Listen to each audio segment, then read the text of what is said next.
مسلمانوں، اگر آپ چاہتے ہو کہ جسمانی طور پر رمضان میں طاقت بھی آئے، رمضان میں عبادتیں بھی اچھی ہوں، اللہ اکبر۔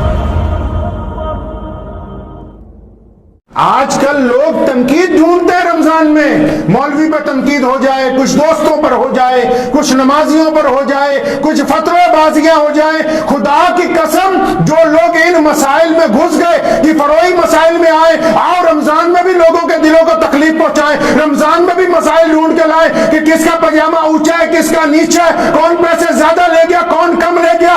ان بدبختوں نے اپنا رمضان بھی خراب کر لیا اور دوسرے کو اپنے حصے کی نیکیاں بھی دے دی ہیں انہوں نے۔ رمضان وہ ہوتا ہے جس کے روزے دار کی زبان سے کسی کو تکلیف نہ ہو۔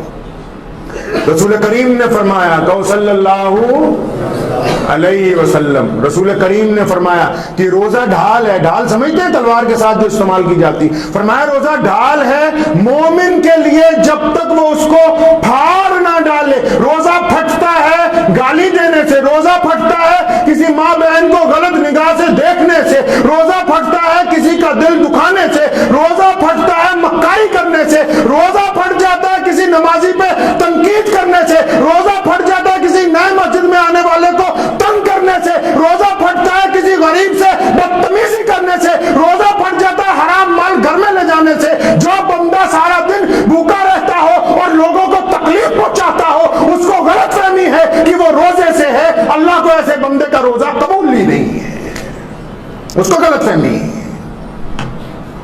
روزہ تو وہ ہے جو انسان کے اندر عاجزی پیدا کرے۔ جب بندہ سجدے میں جھک جائے، اس کے دل میں سے تمام برائیاں جو رشتہ داروں کے لیے ہیں، جو سکے بھائیوں کے لیے ہیں، جو عزیز و اقارب کے لیے ہیں، جو پڑوسیوں کے لیے ہیں، وہ تمام برائیاں نکل کے وہ کوڑا کرکٹ ختم ہو جائے اور لوگوں کے لیے خیر خائی کرنے والا ہو۔ رسول کریم صلی اللہ علیہ وسلم اتنے سخی تھے، صحابہ نے اس کی تشریح ایسے کی، صحابہ فرماتے ہیں کہ رمضان میں تو ایسا لگتا تھا کہ یہ ہوا کی رفتار کم ہے اور رسول کریم کی سخاوت کی رفتار زیادہ ہے۔ حضور اکرم صلی اللہ تعالی علیہ وسلم نے تعلیم فرمائی ہے رمضان المبارک کا، سمجھایا بھی ہوگا کیسا رمضان۔ رمضان اس کا ہے جو نزول قرآن کے اس مہینے میں اپنا زیادہ وقت قرآن کے لیے دیتا ہے۔ آج کل تو لوگ وقت ڈھونڈتے ہیں کہ جب دکان بند ہو جائے تو ایسی جگہ ملے جہاں ہم تراویح پڑھ لیں۔ اگر کہیں پاسپورٹ بنوانے جانا ہو تو 5 گھنٹے لائن میں لگنے کے لیے تیار ہیں، ریلوے اسٹیشن کی ٹکٹیں لینی ہو وہاں 5 گھنٹے لائن میں لگنے کے لیے تیار ہیں، اگر کہیں سنیما ہال میں جانا لمبی لائن ہے وہاں کھڑے ہونے کے لیے تیار ہیں۔ 1 گھنٹہ اگر تراویح ہو جائے تو ٹانگوں میں درد پیدا ہو جاتا ہے، اس کا مطلب ابھی دل راضی نہیں ہوا اللہ کے لیے، ابھی راضی نہیں ہوا ہے، اس کو راضی کرنے کی ضرورت ہے، اس کو قائل کرنا ہے اس بات پر۔ رمضان الکریم جو ہے وہ پوری کائنات کا سب جتنے مہینوں کے نام ہیں نا، ذی القعدہ، ذی الحجہ، یہ جتنے مہینوں کے نام ہیں یہ اہل عرب نے رکھے ہیں، اور یہ رمضان الکریم جو ہے اس کا نام اللہ کریم نے خود رکھا ہے، اللہ تعالیٰ نے خود رکھا ہے، اسے خود پسند فرمایا ہے۔ اس نام کا کوئی مہینہ نہیں تھا پہلے، اللہ تعالیٰ نے اسے کہا کہ میرا ہے۔ اور جو بندہ اللہ تبارک و تعالیٰ کے مطابق رمضان گزارنا چاہتا ہو، کچھ خرابیاں ہوتی ہیں پرانے نمازیوں میں، ہوتے تو بہت اچھے ہیں یہ، لیکن ہوتا یہ ہے کہ جب کوئی نئے نمازی آتے ہیں جو رمضانی ہوتے ہیں صرف، تو آتے ہی ان کو تانا دیتے ہیں، اچھا میاں آ گئے ہو۔ تانا دینا بری بات ہے، لوگوں کی اصلاح کرنے کی ضرورت ہے۔ یہاں ہمارے یہاں پنجاب میں ایک پنجابی بزرگ تھے، لٹھ مار بہت، تو فرماتے ہیں کہ ساڈا چودھری روزے نہیں رکھتا سی۔ مولویوں کے مسئلے اور ہوتے ہیں، اللہ والوں کے اور ہوتے ہیں، شریعت اپنی جگہ ہوتی ہے، لیکن وہ حکمت کے ساتھ، مجاہد جو ہوتا ہے وہ قوت کے ساتھ، ولی جو ہوتا ہے وہ حکمت کے ساتھ لوگوں کو راہ راست پر لاتا ہے۔ تو فرماتے ہیں کہ ہمارا چودھری جو تھا وہ روزے نہیں رکھتا تھا۔ میں روز جاتا تھا تو جب چودھری صاحب کھیت کو جاتے تھے، حکا ہاتھ میں پکڑا ہوا گڑ گڑ کرتے ہوئے جانا، میں بلایا ایک دن، چودھری صاحب روزہ رکھا کرو، تو فرمان لگے کہ ٹک دے بغیر سر جاندی ہے، حکے دے بغیر نہیں سرتی۔ ٹک کہتے روٹی کو، فرماتے ہیں کھانے کے بغیر تو گزارا ہو جاتا ہے، حکے کے بغیر نہیں ہوتا۔ تو بزرگوں نے چودھری کو قریب بلایا، فرمایا کان ادھر لا، کسی مولوی کو نہ بتانا، تو روزہ رکھ لیا کر، حکے کی تجھے اجازت ہے۔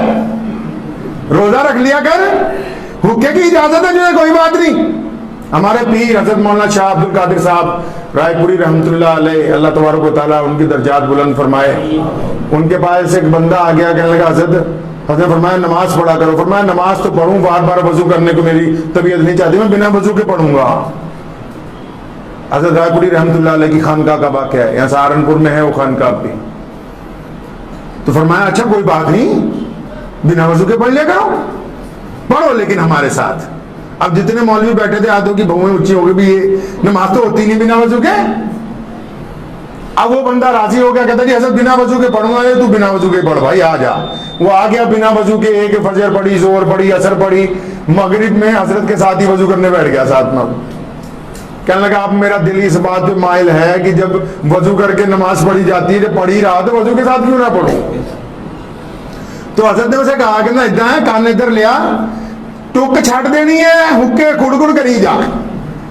तो हाजी साहब चौधरी साहब ने सुबह ही रोजा रख लिया, खाना पीना बिल्कुल बंद, हुक्का हाथ में और गुड़गुड़ करते फिर रहे। हजरत फरमाते हैं कि तीसरे दिन में दोपहर को नमाज के बाद दरख्त के नीचे बैठा हुआ था, चौधरी आया बड़ी दूर से चलता हुआ पूरे जलाल में, रोजा रखा हुआ है, हुक्का हाथ में है, सुलग भी रहा है, लाके मेरे पैरों में फोड़ा। फरमाया हजरत जी जब टुक बगैर सर जाती है तो हुक्के बगैर भी सर्दी है, रोजा तो अल्लाह नहीं रखना है बंदे ने। और होता अगर कोई हम जैसा फतवेबाज हो, कहता ना जी ना, तू तो क़यामत तक जहन्नुम में जाएगा, तेरा गुजारा नहीं होने वाला है, तेरा मसला नहीं हल होने वाला है, तेरे लिए तो हुक्म है कि बस तू जहन्नुम, जन्नत हमारे लिए, जहन्नुम तुम्हारे। वो लोग गलत फहमी में हैं, जिन इबादत गुजारों को ये गलत फहमी है कि उनकी इबादत कबूल हो रही है और वो अमाल में बहुत अच्छे हैं, उनको गलत फहमी हो गई है, उनको गलत फहमी है और वो इस गलत फहमी में लोगों का दिल दुखा रहे हैं। वो ये नहीं समझते कि अल्लाह करीम जो है अपने किस बंदे की किस अदा के ऊपर राजी हो जाए, ये अल्लाह करीम जानता है और कोई नहीं जानता है। आपको शरीयत ने, किसी मुसलमान को, किसी इंसान को शरीयत ने ये हक दिया ही नहीं कि हम किसी भी आदमी का दिल दुखाएं, शरीयत ने ऐसा कोई हक नहीं दिया। शरीयत ने कहा है कि जालिम को फांसी पर लटका दिया जाए, शरीयत ने कहा कि चोर के हाथ काट दिए जाए, लेकिन उन लोगों के जिनको शरीयत ने कहा कि ये इंसानों के लिए नुकसान दे, लेकिन आम इंसानों के लिए ऐसा कोई हुक्म नहीं आया कि आप लोगों के दिलों को तकलीफ पहुंचाते फिर नमाज की नीयत बांध लें। आप आ जाएं घर से लड़ाई करके बीवी के साथ, करिए मेरा तो रोजा बड़ा अफजल है। कौन सा मौलवी कहता है कि रोजा अफजल है? ये मां बाप की नाफरमानी करने वाले का रोजा कैसे हो सकता है? ये मसले समझाए किसने? जिसका पड़ोसी उससे राजी नहीं है और पड़ोसी से लगातार दुश्मनियां रख रहा है, पड़ोसी का नुकसान करने की सारा दिन साजिशें करता है, ड्रामेबाजी कर रहा है रोजा रख के। सड़क पे चलता है, 50 औरतों की गंदी निगाह से देखता है, जिना का इरादा बनाता है, लुत्फ अंदोज होता है। कौन कहता है इसका रोजा है? कौन रहा है इसका रोजा है? ये किसने कहा कि अल्लाह ने हमको भूखे रखना अल्लाह का मकसद है? हमें भूखा इसलिए रखा गया कि कुछ तब्दीली आए जिस्म में, आपको पता लगे कुछ अलग कर रहे हैं हम। आपको एहसास हो कि गरीब जब सारा साल भूखा रहता है उसकी हालत क्या होती है। भूखा इसलिए अल्लाह करीम ने रखा कि जिस्म में तब्दीली आए, बंदे को पता हो कि आज मैं आम इंसानों से अलग हूं, मैं कुछ अलग हट के कर रहा हूं, और फिर उसको एहसास हो कि गुर्बत वालों के साथ क्या मामला होता है। एक साहब पहुंचे अल्लाह वालों के पास, कहने लगे जनाब मैं तो बड़ा खुश हूं, आज से मैं जंगल में जाऊंगा, अल्लाह अल्लाह करूंगा। अल्लाह वालों ने कहा कि रसूल करीम का हुक्म है, मेरे नबी अलैहिस्सलाम का हुक्म है कि कोई मुसलमान 24 घंटे किसी मस्जिद में बैठ के, जंगल में बैठ के, सिर्फ 24 घंटे नहीं सारी जिंदगी अगर चाहे कि अल्लाह अल्लाह करूं, अल्लाह करीम ने मना फरमाया, रसूल करीम ने मना फरमाया अल्लाह करीम का हुक्म है कि नमाज भी पढ़ो, माँ बाप की खिदमत भी करो, नमाज भी पढ़ो, बच्चों का ख्याल भी रखो, नमाज भी पढ़ो, पड़ोसियों से मोहब्बत करो, नमाज भी पढ़ो, दुनियादारी के अंदर भी मुकाम पैदा करो। अल्लाह करीम का हुक्म है कि नमाज भी अदा होगी, मैदान जंग में भी उतरेंगे। अल्लाह करीम का हुक्म है कि नमाज भी पढ़ेंगे, गरीब का भी साथ देंगे। फरमाया तूने कैसे समझ लिया?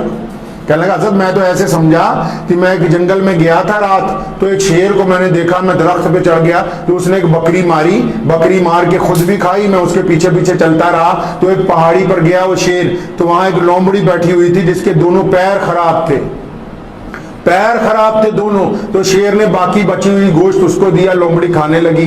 मैं बड़ा खुश हुआ कि अल्लाह तो इतना करीम है कि इस अपाहिज लोमड़ी का भी इंतजाम कर रखा, फिर अपने को तो कोई काम करने की जरूरत नहीं।